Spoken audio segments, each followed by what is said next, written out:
Assalamualaikum warahmatullahi wabarakatuh. Waalaikumsalam warahmatullahi wabarakatuh. Bismillahirrahmanirrahim. Alhamdulillahi rabbil alamin. Wa bihi nasta'inu ala umurid dunya waddin. Wassalatu wassalamu ala ashrafil anbiya'i wal mursalin wa ala alihi wa ashabihil mujahidin at-tahirin, amma ba'du. Saudara-saudara kaum muslimin rahimakumullah, pembangunan fisik material yang tanpa diimbangi dengan nilai-nilai agama sering cenderung membentuk manusia yang materialistis. Tolok ukur dan sudut pandang dari segala persoalan hanya terbatas kepada benda yang nyata yang berada di sekitarnya.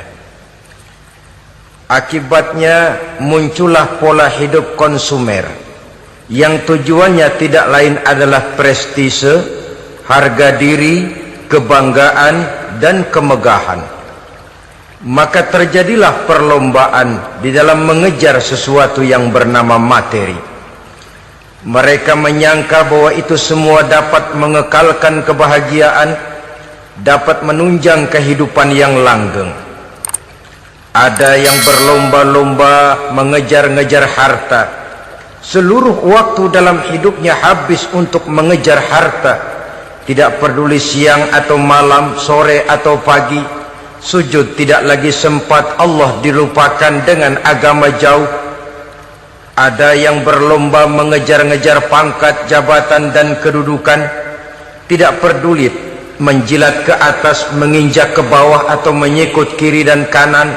Bahkan teman pun jadi lawan, lawan pun jadi teman. Bukan soal, yang penting pangkat terkejar. Ada yang berlomba memperbanyak kendaraan, sejak dari jet pribadi, pesawat, kapal pesiar, sampai kepada mobil-mobil mutakhir. Ada yang berlomba memperbagus rumahnya, ada yang berlomba memperbanyak istri dan anak-anaknya. Seluruhnya tenggelam di dalam perlombaan yang menurut ukuran mereka akan mendatangkan prestise, kemegahan, dan kebanggaan. Allah subhanahu wa ta'ala menegur, memberikan peringatan dalam surah yang pendek, yaitu surah At-Takatsur. Alhaakumut takatsur hatta zurtumul maqabir kalla sawfa ta'lamun. Alhaakum ay syagalakum an ta'ati rabbikum. Kamu telah lalai daripada taat kepada Tuhanmu, dan yang menyebabkan kamu lalai itu tidak lain at-takatsur. At-takatsur artinya at-tabahi bi kathrati mata'id dunya, bermegah-megah dengan memperbanyak kesenangan hidup duniawi. Dengan kata lain, berlomba-lomba mengejar kemegahan duniawi telah menyebabkan kamu lalai daripada mengingat, daripada taat kepada Allah subhanahu wa ta'ala. Apabila orang cenderung materialistis, seluruh kegiatan hidup dikerahkan untuk berlomba memperbanyak materi. Apa namanya harta benda, apa namanya rumah, apa namanya pangkat dan jabatan.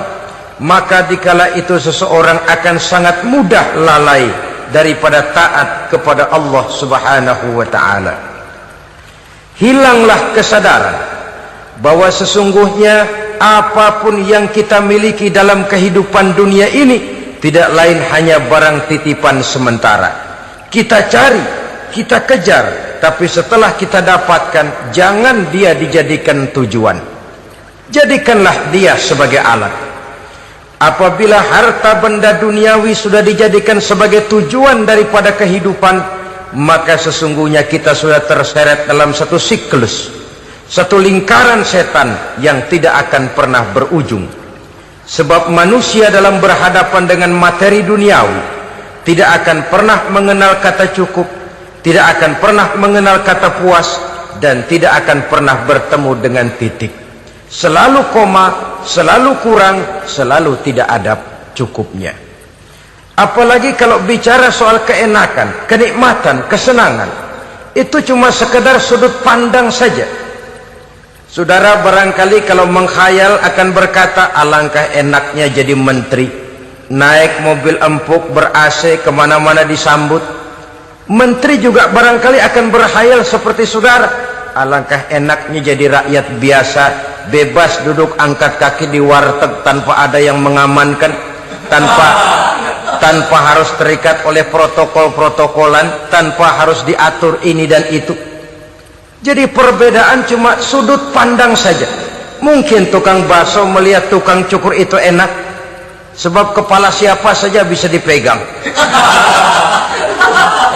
Tapi barangkali juga tukang cukur melihat tukang bakso itu enak, dan begitulah selanjutnya. Keenakan cuma perbedaan sudut pandang. Saudara-saudara kaum muslimin rahimakumullah, oleh sebab itu agama memberikan kesadaran seluruh yang kita miliki, yang dititipi oleh Allah dalam kehidupan ini berupa materi keduniaan, hakikatnya adalah alat dan bukan sebagai tujuan. Apabila alat sudah kita jadikan tujuan, kita akan terjebak ke dalam satu perlombaan yang justru akan mencelakakan kita sendiri. Inilah yang saya maksud dengan sirkuit celaka. Perlombaan yang hanya membuat kita jerih, payah, keringat bercucuran, tenaga terkuras, tapi tidak akan pernah sampai ke garis finish. Karena memang tidak ada garis finishnya. Betapapun jauhnya satu perlombaan, dia mesti punya garis finish. Tapi kalau sudah at-takatsur, berlomba bermegah-megah diri, maka barangkali tidak akan pernah ada garis finishnya. Kita akan terseret dalam lingkaran setan, berputar di seputar itu tanpa tahu kapan berhenti dan di mana titiknya. Agamalah yang memberikan kesadaran. Alhaakumut takatsur, bermegah-megahan telah membuat kamu lalai daripada taat kepada Allah Tuhanmu. Semua sadar bahwa kita diciptakan tidak lain adalah untuk mengabdi kepada Allah. Nilai pengabdian ini sering lentur, nilai pengabdian ini sering luntur, manakala kita sudah berlomba-lomba bermegah-megah dengan materi kehidupan dunia. Islam jelas tidak menganjurkan penganutnya jadi orang miskin. Bahkan Imam Ali karramallahu wajhah pernah mengatakan, kemiskinan bisa menyebabkan kekufuran. Ayat yang pertama turun juga kita tahu, Iqra, baca olehmu. Kan seolah-olah Quran cuma tidak langsung saja bilang, hai orang Islam, kamu jangan jadi bodoh. Kebodohan menimbulkan kemiskinan, kemiskinan mendekatkan kita kepada kekufuran. Jadi miskin sama kufur tetangga. Artinya dalam kondisi miskin, kemudi hati itu mudah terombang-ambing. Oleh sebab itu sering kemiskinan umat Islam ini dimanfaatkan oleh orang-orang lain untuk menyebarkan agamanya.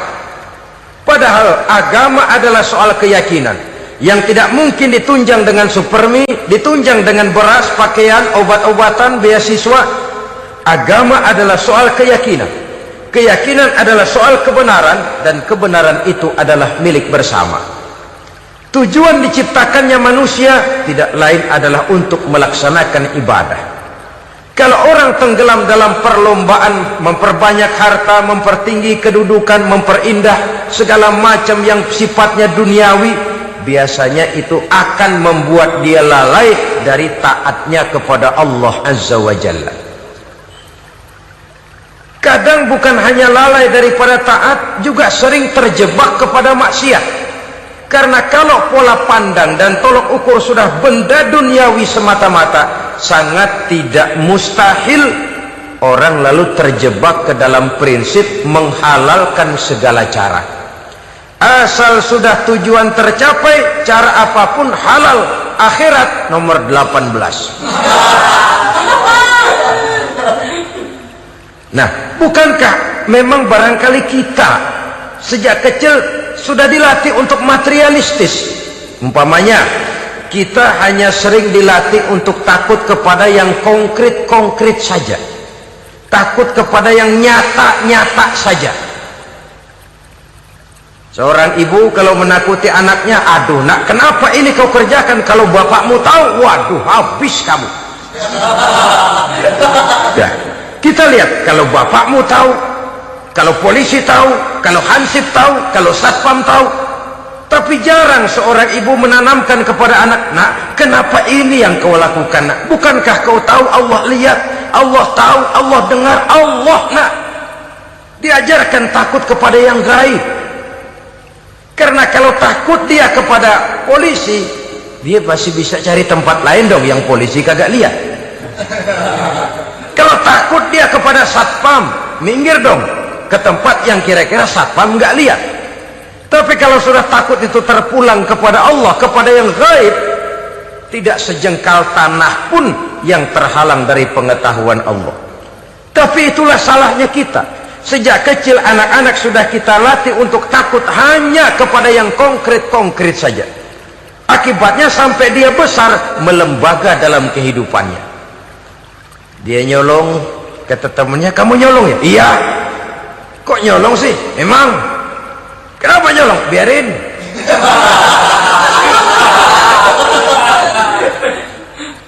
Kamu kan tahu Allah lihat, tahu.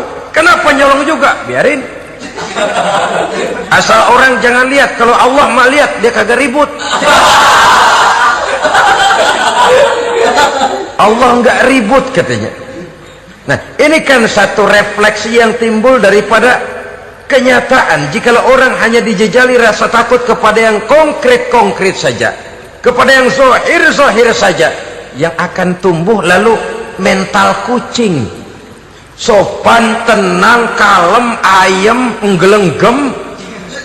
Kalau ada orang, sedikit orang meleng, kucing kelihatan watak aslinya. Saudara-saudara kaum muslimin rahimakumullah, oleh sebab itulah maka agama lewat surah yang kita bicarakan pada pertemuan ini memberikan peringatan. Kala, jangan begitu dong. Kamu boleh mencari dunia, silahkan cari harta yang banyak, cari pangkat yang tinggi, tapi jangan itu membuat kamu lalai daripada taat terhadap Allah subhanahu wa ta'ala. Jangan karena keinginan mendapat harta yang sebanyak-banyaknya lalu melakukan segala macam cara asal tujuan tercapai. Itu sudah membuat kita lalai.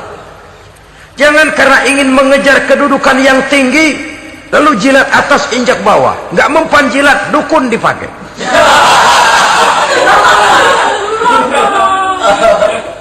Itu kan sudah membuat kita lalai. Nanti kalau berhasil, wah, dukun kita paten. Tapi kalau gagal, dukun sialan, gagal mantu. Hilanglah Allah dalam kehidupan kita. Makin materialis, dan perlombaan ini membawa kita kepada kecelakaan. Kala, sekali-kali jangan begitu. Berlomba boleh, cari uang yang banyak, tapi setelah uang didapatkan, jadikan dia sebagai alat, jangan dijadikan sebagai tujuan. Saudara, bekerjalah yang giat, carilah uang, tapi setelah dapat ajak ngomong tuh duit. Bagaimana ajak ngomongnya? Gini, duit, setengah mati gue nyari lo duit lo. Sore, pagi, siang, malam, peras keringat, banting tulang kaki jadi kepala, kepala jadi kaki, nyariin lo duit. Sekarang kamu sudah saya dapatkan, kamu milik saya duit. Karena kamu milik saya, jadilah kamu budak saya. Jangan saya yang jadi budak kamu. Ini idealnya. Kamu harus jadi budak saya, jangan saya yang jadi budak kamu. Nyatanya kan ada orang nyari duit, setelah duitnya banyak dibudakin oleh duit. Dia sendiri tidak bisa merasakan kesenangan daripada duitnya, konon lagi orang lain. Mau ke pasar ngitung 16 kali. Naik bajai, 1000 itu kalau ratusan semua 1000 lembar. Hitung-hitung, mendingan jalan kaki. Jalan kaki tengah hari bolong panas, kan dibudakkan oleh uang. Cari karier, kejar pangkat, kejar kedudukan. Setelah ditemukan itu, jadikan dia sebagai alat, jangan dijadikan tujuan. Pangkat kau milikku, karena kau milikku kau harus jadi budakku, jangan aku yang jadi budak kau. Pangkat satu saat dia harus lepas dari kita, jiwa ini lapang. Kenapa? Dahulu pun ketika lahir ke dunia tidak ada pangkat yang kita sandang, dahulu pun ketika lahir ke dunia tidak ada harta yang kita bawa. Jadi harta itu, pangkat itu, kedudukan itu ada dalam hati, tapi tidak berurat dan berakar. Kalau dia berurat dan berakar dalam hati, berat misah sama harta itu, berat. Sekedar ngasih fakir miskin cepet juga berhitungnya 17 lembar.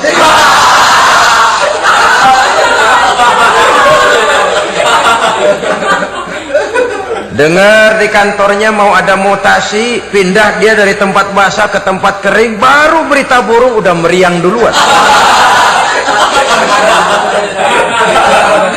Ini nanti bagaimana, itu nanti bagaimana, ini nanti bagaimana.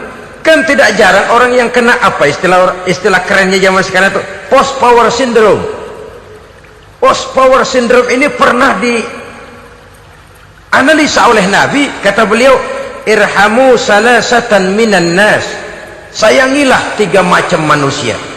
Siapa mereka? Pertama, azizan zalla, orang terhormat yang jatuh hina. Ini yang sering terkena post power syndrome.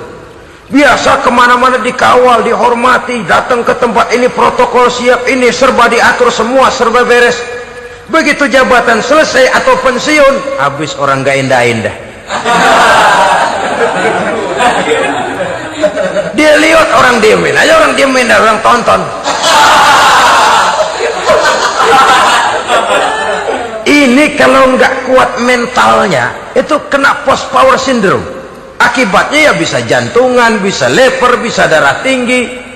Ya penyakit-penyakit yang zaman dulu kita nggak kenal. Ini kan makin banyak dokter, makin maju ilmu kedokteran, makin aneh penyakit. Saudara hadirin yang saya hormati, post power syndrome kena apa yang dinamakan frozen emotional attitude, tidak kuat menghadapi kenyataan. Azizan zalla, orang terhormat yang jatuh hina, itu sangat perlu dikasihani. Yang kedua, ghaniyan qad iftaqara, orang kaya jatuh miskin. Ini juga sama, biasa hidup apa ada, serba ada, lalu harus hidup apa adanya. Ini kalau kurang kuat benar-benar memble ini.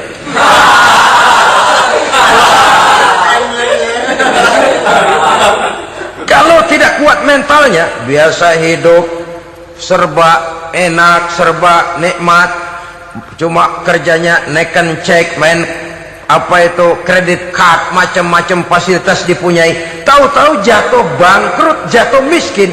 Kalau tidak fondasi agamanya kuat, bisa gantung diri, bisa bunuh diri, bisa frustasi, bisa terkena psikosomatik, tekanan jiwa mempengaruhi faktor biologis, timbullah tekanan, terjadilah penyakit aneh-aneh. Al-ghaniyan qad iftaqara, orang kaya jatuh miskin, itu perlu dikasihani. Yang ketiga, wa faqihan yal'abu bihil juhal, ahli fikih tapi dipermainkan oleh orang-orang bodoh. Hanya kebetulan orang bodoh itu punya kekuasaan, hukum bisa dipesan.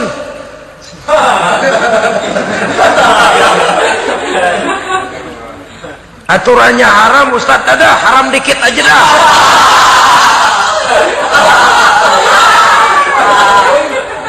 Sibuklah tuan fakih ini, ahli fikih ini, mencari dalil kebet sana kebet sini supaya yang tadinya haram benar bisa jadi haram sedikit. Padahal yang minta ini orang bodoh, tidak ngerti agama, cuma karena punya kekuasaan dipermainkan oleh orang yang fakih. Orang yang fakih ini dipermainkan. Kasihan orang yang seperti itu. Wa faqihan yal'abu bihil juhal, ahli fikih tapi dipermainkan oleh orang-orang bodoh. Akibatnya karismanya hilang, wibawanya lenyap. Dia menyangka bahwa dengan mengharam-haram sedikit-sedikit itu dia bisa mendapat keuntungan yang berganda-ganda, padahal akibatnya itu hanya akan membawa kecelakaan saja. Allah peringatkan benar, kala, sekali-kali jangan begitu. Cari uang yang banyak silahkan, ngejar kedudukan yang bagus boleh, bikin rumah yang hebat silahkan, ada kendaraan bagus silahkan, tapi jangan sampai kamu terjebak kepada sirkuit celakai, perlombaan yang tidak ada garis finishnya. Sering dicontohkan orang menghayal, melamun, kamu kenapa nggak mau ibadah? Lah bagaimana mau sembahyang, saya di Jakarta masih ngontrak.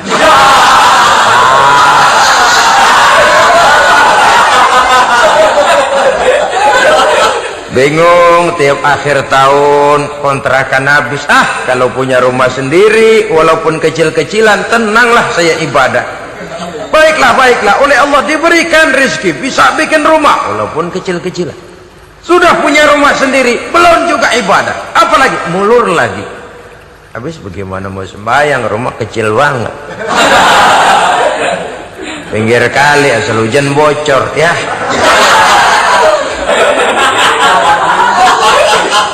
Kalau bisa punya rumah permanen, rajin dah ibadah dah. Iyalah, diberikan rezeki bisa bikin rumah besar, kamarnya banyak, halamannya luas, kendaraan belum ada, perabotan belum lengkap. Sudah ada kendaraan, belum kayak orang-orang.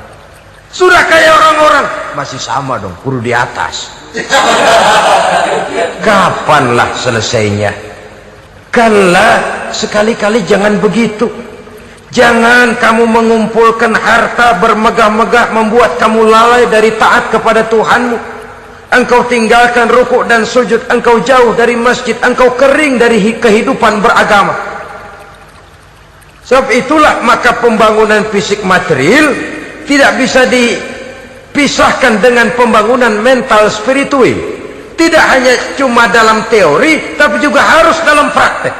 Selalu pembangunan yang hanya mengarah kepada fisik material, jauh dan kering dari agama, hanya akan melahirkan manusia-manusia materialistis yang terjebak di dalam sirkuit celaka, perlombaan yang tidak pernah mengenal garis finish.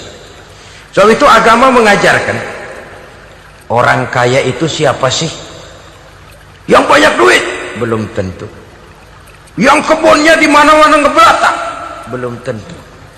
Yang pabriknya selebar-lebar? Belum tentu.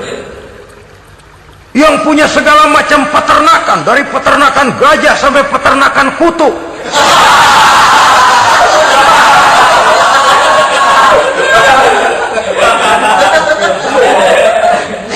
Belum tentu. Agama memberikan tuntunan yang sangat luhur. Orang kaya itu adalah orang yang hidupnya cukup. Orang miskin itu orang yang selalu merasa kurang. Bagaimanapun banyak duit saudara miliki, kalau masih merasa kurang, masih miskin saudara. Saya punya uang 1.000 rupiah, Anda punya uang 1 juta rupiah. Mungkin saya lebih kaya dengan uang yang 1.000 ketimbang Anda 1 juta. Kenapa? Dalam tangan saya uang 1.000 besar, artinya sesuai dengan kebutuhan saya. Tapi di tangan Anda uang 1 juta, kebutuhan Anda lebih besar daripada itu lagi. Maka agama mengajarkan sifat qanaah, merasa cukup, dan itulah sumber kekayaan yang hakiki. Orang kaya adalah orang yang hidupnya cukup. Kalla saufa ta'lamun, jangan begitu, nanti kamu akan tahu. Summa kalla saufa ta'lamun, jangan sekali-kali begitu, suatu saat kamu pasti akan tahu. Kalla law ta'lamuna ilmal yaqin thumma latarawunnaha 'ainal yaqin thumma latus'alunna yawma idzin 'anil na'im. Nah, kapan perlombaan ini akan menyadarkan orang? Biasanya hatta zurtumul maqabir, sampai kamu dekat ke liang kubur. Itu biasanya kalau istilah orang sekarang baru ngeh. Asal sudah napas sampai tenggorokan disambung dengan selang, sudah Senin Kemis dibantu dengan alat picu jantung, gerak gerak gerak gerak, sudah kayak orang mau gergaji kayu. Dikala itu barulah sadar orang biasanya. Dan kesadaran semacam itu kesadaran yang terlambat, kesadaran ala Fir'aun. Fir'aun selagi hidup diajak beriman dan nehi aja.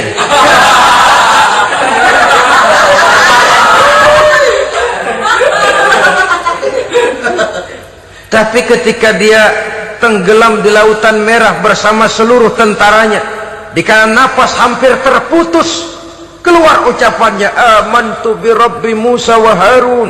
Aduh, kalau begini mah saya juga percaya kepada Tuhannya Musa dan Harun. Saya beriman kepada Allah. Lagi timbul tenggelam mau sekarat baru beriman. Hatta zurtumul maqabir. Kamu telah lalai dari sebab bermegah-megah sampai kamu masuk ke liang kubur, dekat ke liang kubur. Kalimat zurtum di sini menjelaskan bahwa kubur itu tidak selamanya. Zurtum itu dari kalimat zaro ya zuru, berziarah. Orang berziarah kan sebentar. Ke kubur itu sama dengan berziarah kita di situ. Sebentar, tidak akan selamanya, tidak akan kekal dalam kubur. Bahwa kubur itu cuma satu halte dari sekian halte yang harus kita jalani. Hatta zurtumul maqabir ay mutum wa dufintum fil kubur. Sampai kamu mati, dikubumikan dalam kubur, barulah kamu sadar bahwa perlombaan itu hanya sia-sia. Bahwa perlombaan itu tidak akan pernah mengenal garis finish. Bahwa perlombaan itu akan membuat kamu celaka. Begitulah umumnya kebanyakan orang yang terjebak ke dalam paham materialis, baru menyadari kesalahan langkahnya pada saat napas sudah sampai di tenggorokan. Ternyata uangnya yang miliaran rupiah tidak sanggup menyambung nafasnya. Ternyata kendaraan yang serba mewah berkilat tidak sanggup meneruskan kehidupannya. Ternyata pangkat jabatannya yang tinggi yang membuat dia menyebabkan temannya jadi lawan, lawannya jadi teman, tidak akan sanggup menghentikan sang malaikat maut. Kalau keadaan sudah begitu, baru sadarlah kita terlambat. Karena saat seperti itu akan dihadapi oleh setiap orang. Kala, jangan begitu. Sadarlah kamu bahwa kalau sudah dekat ke liang kubur kamu baru insaf, itu terlambat. Sebelum nafas sampai di tenggorokan, pintu taubat masih selalu terbuka. Tapi manakala nafas sudah sampai di tenggorokan, tertutuplah pintu taubat untuk orang yang bersangkutan. Oleh sebab itu, perlombaan dengan bermegah-megah terhadap materi duniawi, tolok ukur dan pandangan hidup yang terbatas kepada wujud benda semata-mata, memang sering menyebabkan orang lalai, sering menyebabkan orang lupa diri, tidak sadar tentang hakikat yang terpenting dari kehidupan ini, yaitu tentang dari mana dia datang, di mana dia sekarang, dan kemana dia akan pulang. Sungguh, ilmu pengetahuan tidak akan pernah mampu menjawab persoalan ini. Sungguh, filsafat juga tidak berdaya menghadapi pertanyaan seperti ini. Hanya agama yang mampu memberikan kepastian batin tentang hakikat dari mana kita datang, di mana kita sekarang, dan kemana kita akan pulang. Makin kita renungi pertanyaan ini, makin kita menemukan diri sendiri. Dan makin kita menemukan mengenal diri sendiri, kita akan semakin mengenal Allah Subhanahu wa ta'ala. Semakin kita mengenal Allah, maka akan semakin terpanggil kita untuk dekat dengannya, mentaati segala perintahnya, dan berupaya menjauhi segala yang dilarangnya. Dengan demikian selamatlah kita dari satu perlombaan yang hanya akan menyeret kita kepada menghalalkan segala cara, jauh dari agama, jauh dari Allah, bahkan jauh dari sesama manusia. Karena umumnya perlombaan seperti ini akan cenderung melahirkan manusia yang egois. Muslimin rahimakumullah. Lebih jauh mari kita mengikuti peringatan Allah dalam surah Al-Munafiqun ayat 9. Di sini Allah Subhanahu wa taala mengingatkan, A'udzu billahi minasy syaithanir rajim. Ya ayyuhalladzina amanu la tulhikum amwalukum ولا أولادكم عن ذكر الله ومن يفعل ذلك فأولئك هم الخاسرون. Hai orang-orang yang beriman, jangan sampai hartamu dan anak-anakmu melalaikan kamu daripada mengingat Allah. Wa may yaf'al dzalik, barang siapa yang melakukan hal seperti itu, faulaika humul khasirun, maka merekalah sesungguhnya orang-orang yang merugi. Rugi dunia, rugi akhirat. Disebutkan di sini dua hal yang sering menyebabkan kita jadi lalai. Amwal dan aulad. Harta dan anak-anak. Materi dan keluarga. Perlombaan di dalam mengumpulkan materi sering menyebabkan kita menjadi lalai. Begitu juga amanah berupa anak ini sering kita lalaikan atau sering membuat juga kita menjadi lalai. Kita lalaikan dalam arti bahwa keduanya, baik harta baik anak, merupakan amanah dari Allah. Setiap orang tua akan dimintakan pertanggungan jawab. Apabila kita lalaikan amanah ini, maka resikonya akan kembali juga kepada kita. Tapi satu hal yang jelas dalam ayat 9 surah Al-Munafiqun ini, bahwa perlombaan memperbanyak harta dan anak-anak yang masuk dalam kelompok at-takatsur itu tadi akan menyebabkan orang khasiru, termasuk ke dalam kelompok orang-orang yang rugi. Perlombaan yang hanya akan membawa kerugian semata-mata. Kemudian di dalam satu hadis Rasulullah sallallahu alaihi wasallam memberikan peringatan.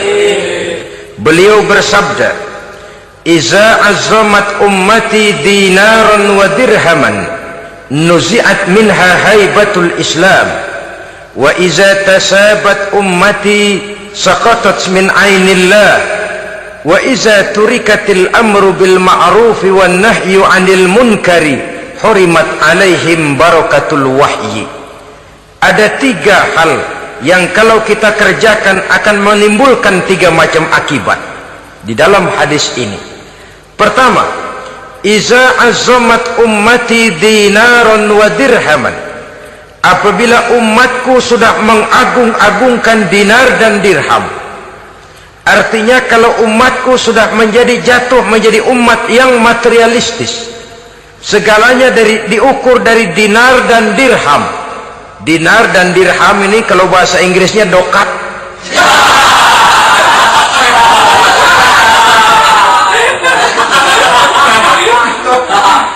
Segalanya diukur dari segi dinar dan dirham saja.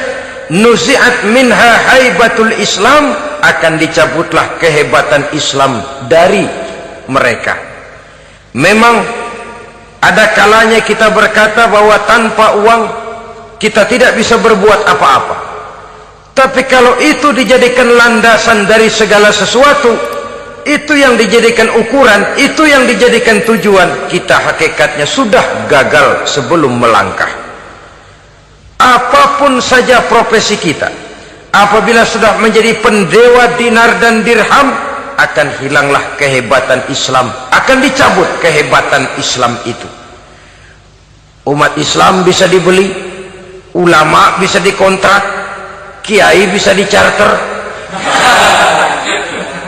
Saudara hadirin ma'asyiral muslimin rahimakumullah, apabila umatku sudah membesar-besarkan dinar dan dirham, bermegah-megah dengan itu, berlomba-lomba memperbanyak itu yang menjadi tujuan dan tolok ukur dari segala kegiatan, nuzi'at minha haibatul Islam, akan dicabutlah kehebatan Islam. Hilang itu wibawa. Walaupun dia bernama umat mayoritas dalam jumlah, tetapi dia minoritas dalam peranan. Mayoritas dalam bilangan, tapi minoritas dalam percaturan kegiatan hidup ini. Kita ingat di zaman pengembangan Islam di masa Rasulullah sallallahu alaihi wasallam, mereka berlomba-lomba mengorbankan dinar dan dirhamnya untuk kepentingan agama, bukan mengorbankan kepentingan agama untuk mencari dinar dan dirham. Kita di zaman sekarang sering terjadi penjungkiran nilai, terbalik yang kita amalkan. Nabi Ibrahim mengorbankan putranya Ismail untuk kepentingan agama. Kita sering sekarang ini mengorbankan kepentingan agama untuk anak-anak kita. Dulu anaknya yang dikorbankan buat agama, sekarang agamanya dikorbankan buat anak. Dulu dinar dan dirham dibelanjakan untuk menopang agama, sekarang agama dijadikan alat untuk mencari dinar dan dirham. Saudara-saudara kaum muslimin rahimakumullah, memang apabila dinar dan dirham digunakan untuk penyangga perjuangan, itulah idealnya. Saya katakan tadi, dinar, dirham, uang, dunia cuma sekedar alat, bukan sekedar tujuan. Kita memerlukan alat ini. Membangun pesantren tidak cukup dengan semangat, membangun rumah sakit Islam tidak cukup dengan pidato, membangun masjid tidak cukup dengan semangat menggebu-gebu. Kita perlu semen, kita perlu pasir, kita perlu batu kali, kita perlu besi, dan itu semua beli. Tidak turun dari langit seperti turunnya embun di waktu pagi. Tidak mungkin rumah sakit Islam muncul ke permukaan hanya dengan simsalabim abracadabra.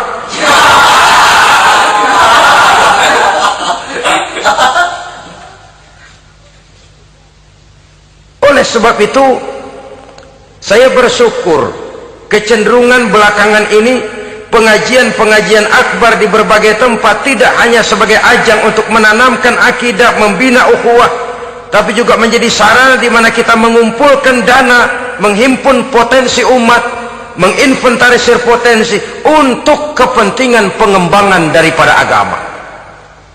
Meskipun ada satu dua orang yang salah paham tentang ini, sampai kemudian saya mendapat satu merek yang cukup tidak enak untuk didengar, mengkomersilkan pengajian katanya, karena memang ada pengajian yang menggunakan sistem karcis, sebenarnya juga tidak etis. Undangan berikut infak yang seluruh hasilnya digunakan buat kepentingan agama, apakah itu rumah sakit, apakah itu madrasah, apakah itu masjid, dan satu sen pun saya tidak menuntut bagian dari itu. Saya malah berprinsip sepanjang saya masih laku untuk dijual dan itu memang buat kepentingan agama, persilahkan jual saja, asal buat masjid, pesantren, madrasah, rumah sakit Islam, kegiatan syiar dan dakwah, silakan. Tapi kalau sudah dijual buat kepentingan pribadi, memperkaya diri sendiri, tentunya dunia akhirat sulit untuk ridho kepada tingkah laku yang semacam itu. Kita memerlukan dana, umat di daerah membangun memerlukan dana, dan dana itu tidak hanya datang begitu saja. Kita bersyukur bahwa untuk menghadiri pengajian sekarang ini orang mau mengeluarkan uang, mau memberikan infak dengan ikhlas, tidak dengan keterpaksaan. Kenapa tidak?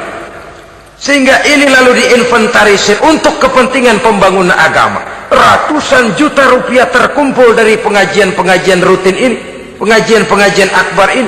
Puluhan masjid terbantu, rumah sakit Islam terbantu, musola selesai. Ya walaupun tidak lalu semuanya beres, tapi gemaknya itu sudah cukup menyentuh untuk menyadarkan orang bahwa harta baru kekal kalau dia sudah dibelanjakan di jalan Allah. Nah, yang celaka kalau dinar dan dirham itu yang dijadikan tujuan. Mengadakan pengajian semata-mata untuk cari uang, uangnya buat kantongnya dewe. Itu yang membuat dicabutnya kehebatan Islam itu. Segalanya diukur dari sudut itu. Sehingga ketika seseorang datang bertanya tentang hal-hal yang berkaitan dengan ini, maka hal semacam ini sesungguhnya satu nikmat yang perlu kita syukuri sepanjang menginventarisir potensi umat benar-benar digunakan buat kepentingan daripada agama kita. Jadi peringatan tegas dari Nabi ini, iza azamat ummati dinaron wa dirhaman nuzi'at minha haibatul Islam. Apabila umatku sudah mengagung-agungkan dinar dan dirham, maka akan dicabutlah kehebatan Islam dari tengah-tengah mereka. Remeh saja orang memandang kita, enteng saja orang memandang kita. Satu.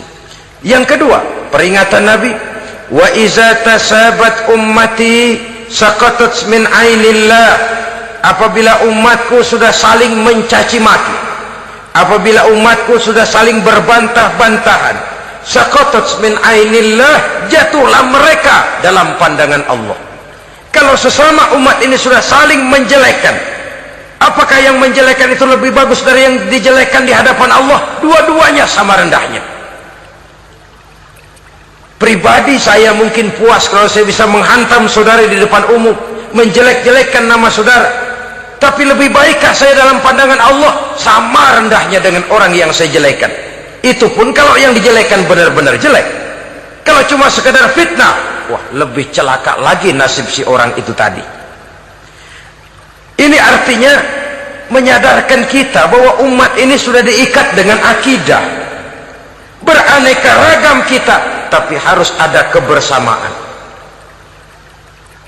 Berbeda kita, tapi harus satu, sebagai satu ummatan wahidah, satu umat yang satu. Oleh sebab itu, persamaannya lah yang harus kita angkat ke permukaan, bukan perbedaannya yang kita perbesar. Sudah datang waktunya umat Islam bangun dari tidurnya, jangan lagi dibuai oleh irama mayoritas. Sudah lewat masanya kita bertengkar karena persoalan-persoalan kecil yang tidak prinsip.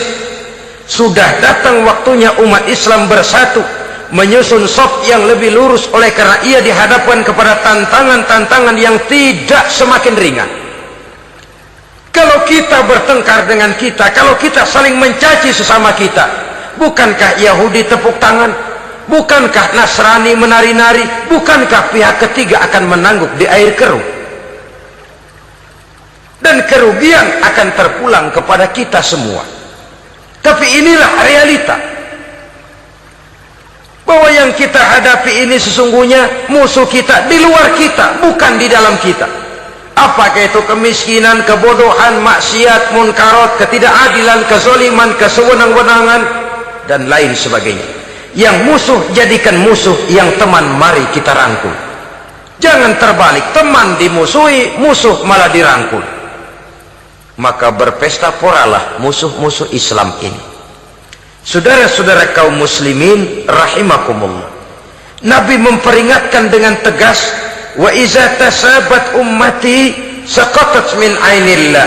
Jikalau umatku sudah saling mencaci maki, sudah saling berbantah-bantahan, jatuhlah mereka dalam pandangan Allah. Satu ayat menjelaskan, jangan sebagian kamu meremehkan, yaskhar, mengecilkan, menganggap enteng orang lain. Boleh jadi yang dihina, diremehkan, dianggap enteng itu nilainya lebih bagus daripada yang menganggap enteng. Hakikat segala sesuatu itu cuma kembali kepada Allah. Di sanalah penilaian finalnya. Manusia hanya melihat yang zahir. Makin banyak harapan hidup ini kita gantungkan kepada manusia, makin banyak kita harus bersiap untuk kecewa. Saudara-saudara kaum muslimin rahimakumullah.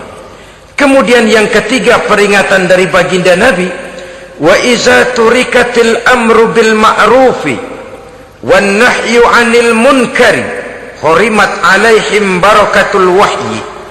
Apabila amar ma'ruf dan nahi munkar telah ditinggalkan, maka akan hilanglah keberkahan wahyu, akan hilanglah keberkahan Quran, akan sirnalah keberkahan agama. Amar ma'ruf dan nahi munkar ditinggalkan, artinya di tengah masyarakat sudah tidak ada lagi yang menyerukan ini baik, ini tidak baik, ini halal, itu haram. mari kita sholat, mari makmurkan taklim, santuni yatim piatu, makmurkan masjid. Seruan ke arah itu tidak lagi terdengar. Sementara tinggalkan judi, tinggalkan minuman keras, jauhi zina, seruan semacam itu pun tidak lagi terdengar. Maka hilanglah keberkahan wahyu itu. Karena amar ma'ruf dan nahi munkar merupakan bagian daripada ajaran agama kita. Menjadi sponsor dari segala macam kebajikan dan menjadi penghalang daripada segala macam kemunkaran sesuai dengan batas kemampuan yang kita miliki masing-masing. Nah, saya kembali kepada persoalan pokok di awal pembicaraan tadi. Bagaimana jalan keluarnya? Jalan keluarnya tidak lain adalah upaya. Bagaimana kegiatan yang sifatnya fisik material ini diimbangi dengan kegiatan yang bersifat mental spiritual.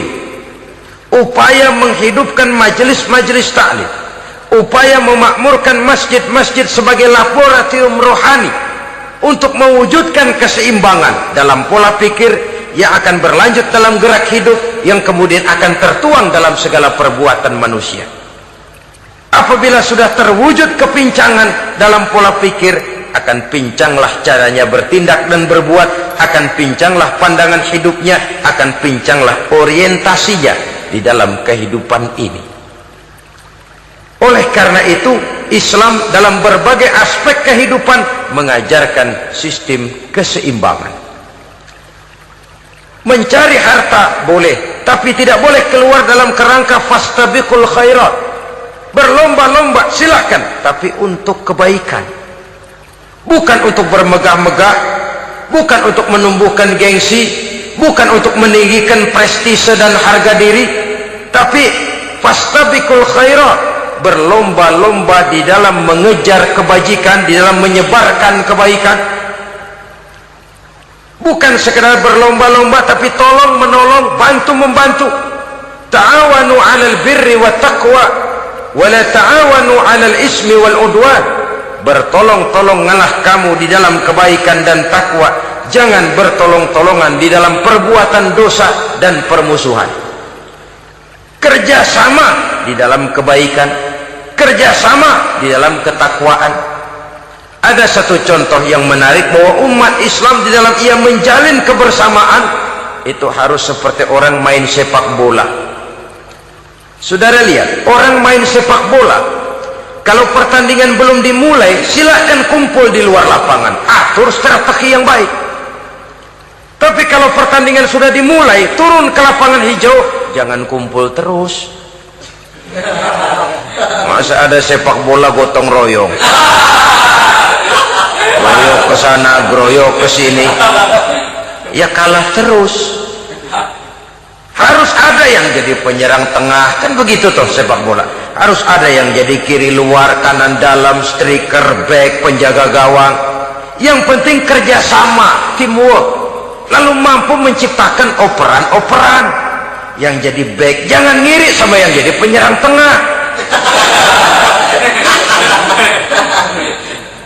Jangan hasut, sebab bagaimanapun juga andai kata si penyerang tengah berhasil menjaringkan bola ke gawang lawan, kan kemenangan bukan kemenangan satu orang, kemenangan satu kesebelasan, kemenangan satu tim. Ini yang sering terjadi, back ngiri sama penjaga gawang, lalu penjaga gawang ngiri sama penyerang tengah, penyerang tengah ngiri sama kiri luar. Ya kapan mau menggolkan ke gawang lawan? Kita ini satu kesebelasan, posisi boleh berbeda. Umat Islam itu harus ada yang jadi camat, lurah, bupati, gubernur, menteri, jadi jenderal, jadi konglomerat, jadi pengusaha, jadi teknokrat. Yang penting kerjasama, teamwork, mampu menciptakan operan-operan yang akurat. Diego Armando Maradona, enggak pakai dia, enggak, itu katanya maha bintang, gagah, hebat, bintang lapangan hijau. Kapan Maradona hebat? Kalau ditunjang oleh 10 temannya yang lain, merupakan satu kesebelasan.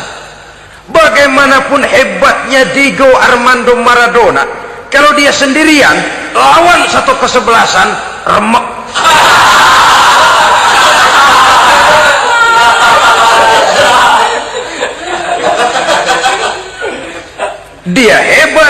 jenius, dia maha bintang karena dapat operan dari teman-temannya.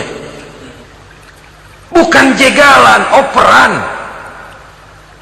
Jadi oleh sebab itu bagaimana kita menciptakan operan-operan akurat yang akan melahirkan kebersamaan di tengah-tengah umat. Artinya, satu contoh saja. Misalnya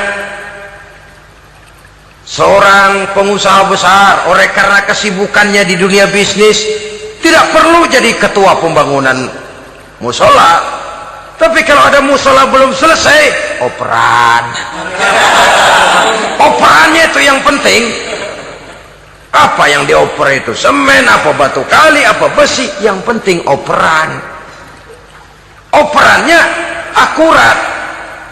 Kadang-kadang ada terjadi juga frustasi ngelihat lawan kesebelasannya terlalu kuat, ngoper ke gawang sendiri. Jebol. Kan sering terjadi begitu. Muslim didukung oleh umat Islam, ketika punya posisi menguntungkan malah mempersulit Islam. Ini kan ngoper ke gawang sendiri, bunuh diri namanya. Boro-boro jebolin gawang lawan, asal jangan bunuh diri juga lumayan. Jadi kalau saja kita mampu menciptakan kebersamaan seperti ini, baju boleh berbeda. Seorang muslim boleh dibungkus baju ABRI, boleh dibungkus baju dokter, boleh dibungkus baju teknokrat, boleh dibungkus baju konglomerat, sekedar baju.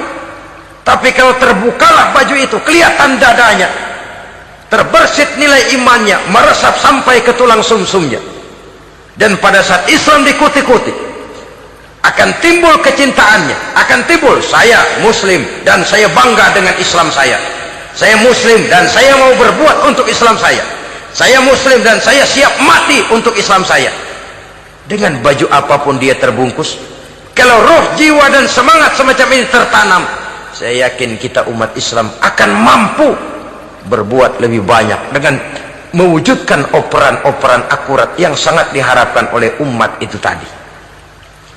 Oleh sebab itu, saudara-saudara kaum muslimin rahimakumullah, baju boleh berbeda, bendera boleh beraneka warna, tapi jikalau bernama muslim, persamaannya yang dicari, jangan perbedaannya yang diperbesar. Nilai persaudaraan yang diikat dengan akidah semacam inilah yang banyak dicari orang, yang banyak menyebabkan orang masuk Islam. Di mana masjid kelihatan benar sebagai simbol kehidupan demokrasi dalam menciptakan ukhuwah, wawasan ukhuwah ini.